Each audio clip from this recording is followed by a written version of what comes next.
Huwag nyo kami i-condemn na guilty kami dyan sa mga nawawala. At dahil, mami, sasabihin ko rin kung bakit. Bakit laging sa laki binibintang yan? Bakit lagi sa tatlong area mo lagi nangyayari kung may nawawala? Kami lang po ang pinakamalaking operasyon. Sa amin lang po talaga lumalaban ang mga nagsasabong sa buong Pilipinas. Pero yung iba lumalaban sa amin, yung iba lumalaban din si Kilabong Pineda, yung iba lumalaban din kila Tevez. So lahat lumalaban din, umiikot din yan. May isang wala dyan eh. For the record, I'll just cut you short. For the record, this committee is not condemning you for the disappearance of the 34 people.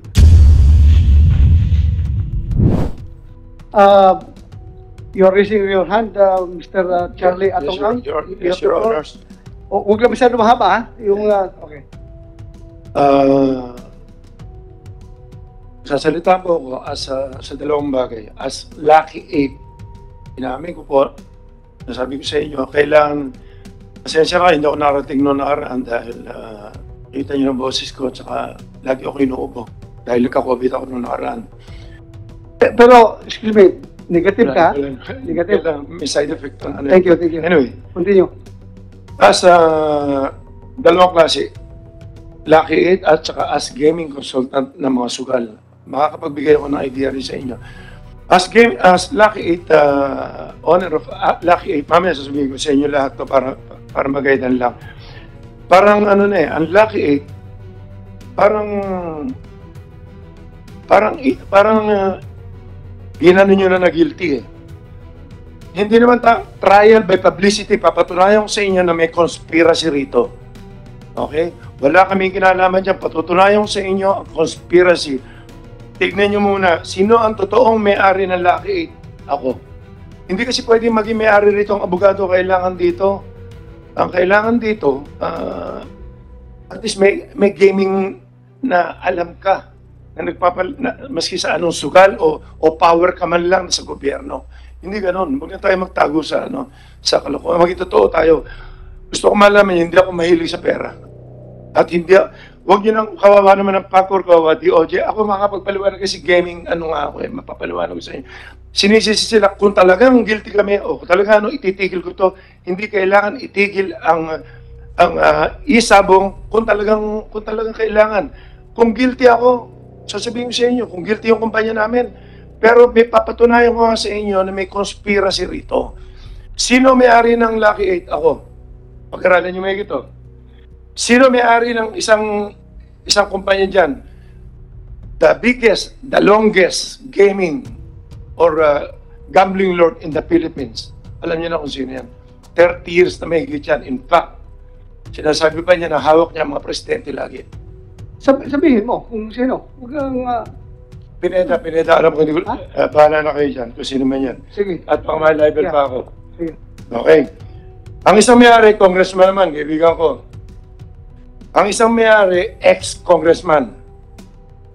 Ang isang may-ari, mga mayors naman, lahat to, nagsasabong lahat to. At for the record, kung may sinasabi ka, mamaya sabihin naman nila ng congressman na nagamit mo itong committee para siraan sila. Gamitin mo, pakisabi na lang yung pangalan. Magkakaibigan kami, magkakilala kami lahat. So, may pangalan ka. Sabihin mo yung pangalan. Well, alam natin ang legality na mahirap patunayan kung sino na... Basta sasabihin ko lang po yung... kasi sa inyo na rin ang galing na meron tayong batas na sinusunod. Kapareho niyan. Nag-iimbestiga pa tayo, guilty na kagad ang Lucky 8. Bakit hindi natin tignan ng conspiracy? Trial by publicity. Sino nagsabi sa'yo na guilty ang Lucky 8? Hindi. Sinasabi niyo po kasi na suspindihin ang Lucky 8. Bakit Lucky 8 lang? Bakit? Mali po kayo. We are not singling out Lucky 8. Kanina, Lucky 8 lang. Please listen to me. We are not singling out Lucky 8. Yes, Your we are recommending for the cancellation of the permit to license to operate of the 7 licenses as provided by PAGCOR. Kaya hindi po single out yung Lucky 8. Anyway, wala po tayong problema. Kung talagang, ano po, kami mo mismo titigil. Kapareho na sabi ko, hindi ko after dito, ang gusto ko lang makatulong sa tao, mahal ko ang Pilipinas, mahal ko ang gobyerno natin. Ang kinikita po namin, tinutulong namin dito more or less, sa operation namin, nasa 1 billion na. Ang kinikita namin, pinamigay ko na lahat yan. Sa dialysis program lang namin, 225 million na, 50 na po pinapadialysis, 50,000 ang pinapadialysis namin. Really, mamaya ko na po babasahin to, tapusin ko lang po yung Mr. Chairman, sorry to interrupt. Para Senator, Mr. Atongang, Minority Leader. Meron pa po isang importante remark. For a while. May interjection lang si Minority Leader. Just one question, Mr. Chair, if you will permit.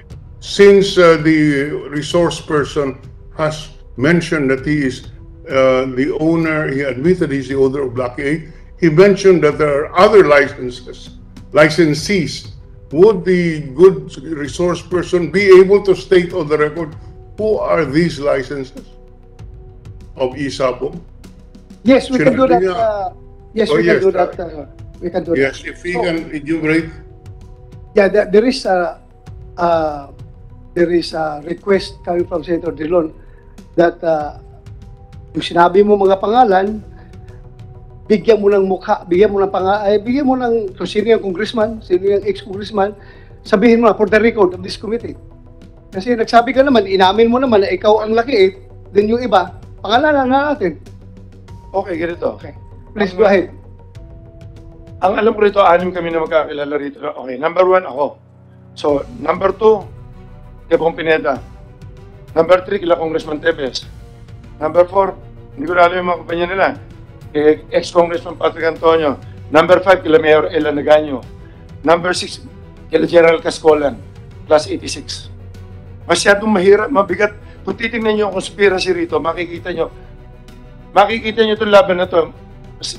Your Honor, nasabi ko naman, hindi ako, well, total, delikado rin naman ang buhay ko dyan. Bahala na kung ano mangyayari dyan.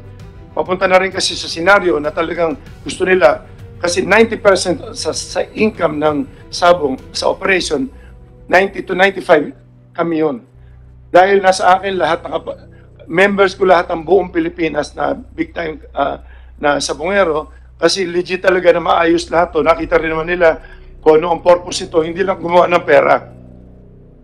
Tumutulong tayo sa tao, binatayad natin sa gobyerno. Sa totoo lang, gumawa naman ng batas ang Congress ngayon eh. Dahil wala tayong batas sa Sabong. Ito po yung batas na ito as gaming consultant na. Ang PD 449 po, yan ang original na batas ng Sabong. Fridays and holidays lang yan. Sabungan lang. Noong 1994 yan, 1974, na-amendya ni Presidente Marcos bago sa bunga PD 1802. In-amend siya 1802, tapos after few months, pinalitan na 1802-A, 1981, ginawa niyang Sundays and holidays and regular days. Yan yung tinatawag ng mga pintakasina. Ang pinakahuling batas ng Sabong. So, ibig sabihin, amended na yung PD 449, yung sinabi po ni Senator po, yung amended na po yung PD 449, naging PD 1802 na po yun. Doon po tumitigil at nagkaroon lang na isa pa na Republic Act 7160 noong 1991. Ipinasa sa local government ang paglilisensya at saka pag-aayos ng pag-i-issue ng license ng pagkocontrol na cockfighting inside cockpit only. Doon pumapasok yan. Ngayon, yung pinagtatalunan natin na ang PAGCOR ba may karapatan na umawak ng Sabong? Wala karapatan sa Sabong ang PAGCOR dahil ang PAGCOR, babalik tayo doon sa local government code na 7160, sila ang control, sila ang mag-i-issue ng permit, sila ang GAP ang magko-control magbibigyan ng license. So tatlong agency ito eh. Local government, ang mayor ang mag-i-issue ng permit, building permit, tapos ang mag-i-issue ng mga license and everything, mag-monitor ng mga game fixing. Ang bet, ngayon, kaya nakapasok ang PAGCOR dito, dahil sa new technology na. Nung nagsimula na itong mga pandemic na to, tatlo lang kasi ang pwedeng tumanggap na sugal. PAGCOR, PCSO, tsaka horse racing. So, kung ano yung sugal na papasok dyan, may sasalong isa. Pag walang sumalo niyan, ibig sabihin, illegal gambling yun. Ngayon, since pumasok tayo sa online gaming, gumamit tayo ng computer, online na yan. So, kinuha ng PAGCOR na walang ibang kukuha dahil online ka, tsaka pa lang nila kinuha. Wala pa kasi sa batas ng online eh. Ang online gaming, lumabas noong 2005 lang yata yan. Nagsimula lang yan yung mga pogo-pogo. So, ibig sabihin, hindi rin natakil yan, hindi na pag-aralan sa law yan eh. Wala naman kasi yan, new technology yan eh. So, ibig sabihin, kung ano man ang batas na ginagawa ngayon, kapareho nito nung bakit kami nakapag-start maski na may pandemic? Bakit nakapag-video ka? Ang pinagbabawal ng IATF si cockpit. Cockpit lang po yun. Ngayon, nung nag-apply kami, pinag-aralan ko yung legality. Nagpagawa kami ng ordinansa. Tingnan nyo to. Ordinansa, nung time na yun, wala pang PAGCOR, 2001. Nagsimula kami nung ordinansa ng Manila, Lipa, tsaka Santa Cruz. Nagsimula lang kami sa Lipa, tsaka Santa Cruz. Sinasabi sa isang ordinansa, ang ordinansa kasi, yan yung parang Congress ng ating Pilipinas. So, sa bayan ng Santa Cruz, or sa bayan ng Lipa, or sa Manila, sinasabi ng ordinansa na itong kumpanyang ito, since kami nagre-regulate, kami ang local government, binibigyan po namin kayo ng authority na magpasabong na magpalabas ng ng mini cockpit or studio. Ang tawag dito studio. At pinapayagan namin kayong magpasugal sa territory, within the territory ng online, by air or by land. Ibig sabihin nun, pwede tayong gumamit ng online na telepono at pwede tayong tumaya sa betting station na may ticket. Ang betting station na may ticket, bawal pa dahil may nung time na yan, bawal pa dahil may mga COVID nga, bawal yung mga walk-in, bawal yan.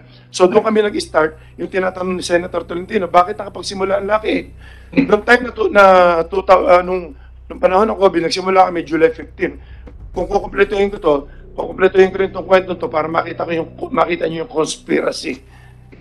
Kung sino ang mga involved dito. Huwag nyo kami i-condemn na guilty kami dyan sa mga nawawala. Dahil, sasabihin ko rin kung bakit. May isang nawawala dyan eh. For the record, I'll just cut you short. For the record, this committee is not condemning you for the disappearance of the 34 people. Hindi po namin kayo kinukondem. So, please continue your explanation. Bakit laging sa Lucky 8, binibintang yan? Bakit lagi sa tatlong area mo lagi nangyayari kung may nawawala?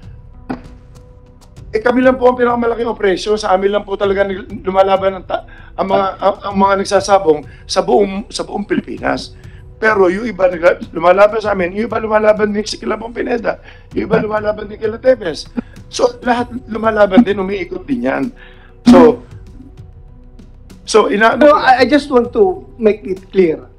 Kaya nakasentro dito sa kumpanya ninyo yung investigasyon, hindi nakasentro kay Bong Pineda, hindi nakasentro doon sa ibang mga licensee because yung tatlong mga sabungan kung saan last known location ng mga missing victims, doon sila nalulocate bago sila nawawala. Before they were reported missing, doon sila sa ratong sabungan yan na pinag-aari ninyo.